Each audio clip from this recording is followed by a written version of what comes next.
If you thought the classic collection situation couldn't literally get any worse, it does. Now, like I said in my previous video, I do not make negative videos on this channel. I always focus on making fun content with a little bit of rage stuff here and there, but for the most part, I always focus on making fun content. That being said, I'm making this next video because I'm just kind of over all the shit we have dealt with as Star Wars fans for the last decade since Disney bought it, from really shitty games to not working to the really awful sequel trilogy that we had. I don't care anymore if you like it or if you dislike it. That's neither here nor there. I'm tired of us not having consistent quality content in Star Wars. We had that in the early 2000s. We had the Jedi Knight series, we had the Battlefront games, we had the Clone Wars Xbox game, Republic Commando, Empire War. We did this shit almost 2 decades ago.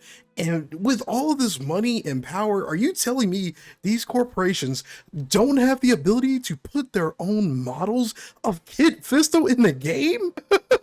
If you're looking at this right now, what you're looking at is actual footage from Star Wars Battlefront 2 of Kit Fisto, but this is a completely ported mod version of Kit Fisto.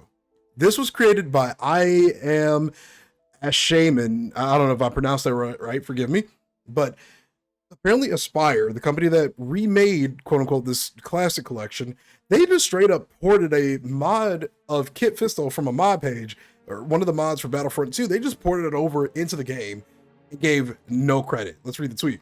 Seriously, Aspire Media, I'm beginning to feel insulted. Nintendo Switch launched with just straight up all my hero stuff from my mod. Same glitches and bugs, we've data mined it, and it's the exact same files, just using the proper lightsaber attack animation.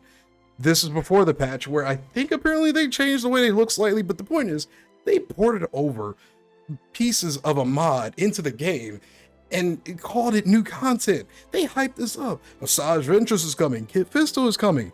They just hyped all this shit up and they're stealing it literally from modders. That is not acceptable. And the reason why that pisses me off is I do a lot of modded Star Wars content on this channel. That is the main focus of this channel. It always has been for the most part. I have a lot of friends who are modders, a lot of them. I work closely with a lot of modders in the Star Wars community. This is just fucking crazy to me. We have so much power in these corporations, Disney, Aspire, EA. We can never get a quality Star Wars game. It just doesn't make sense. We got kind of blessed with Jedi Survivor. The Jedi Survivor series, which I believe is going to be a trilogy, we got blessed with, okay? Because that shit doesn't happen often in this franchise anymore. Star Wars Battlefront 2, it got better over some years, but on launch, it was just as deplorable as the classic collection for the most part. We don't seem to have some form of consistency. There's more to this. To back up this claim, here's a screenshot of that bubble effect taken in 2020. It's hard to make out in the video since it's in motion, but trust me, it's the same. So this is Kit Fisto's like forced bubble effect. And I guess this is just, it's insane. This is apparently in the game. Again, I don't own the classic collection because I'm just not going to give money to this garbage. But apparently this is just straight up a rip literally from a mod. Like, what? So to add on one final time, the patches on every console that were designed to remove my content actually hasn't removed them. They're still in the files, just going unused now. Final releases have uncredited content in the files. So not only did they release it, they patched it trying to hide it, and that still didn't work because the shit's still technically in the game.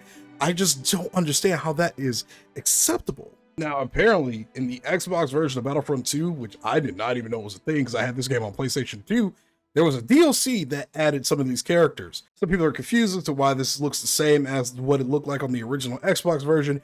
Xbox's Force Bubble is a modified version of the Droideka shield and lacks the white glow around the lightsaber. Now, to be frank, I didn't even know that was a thing. That's the first time I've ever heard about that because I did not own Battlefront on the Xbox. Unfortunately, I owned it on PlayStation 2.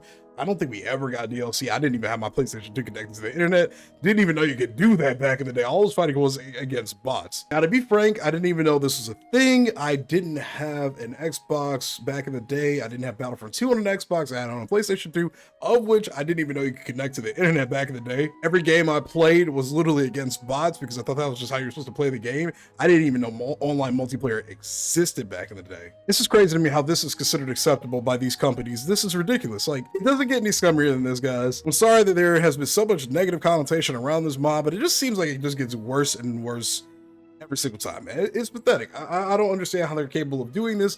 I don't understand how they think it's okay to do this. It's just weird, man. Hope they get it together. I hope the Classic Collection at the end of the day does succeed and they actually figure out why all this shit sucks. But at the same time, I don't know. I'm disappointed.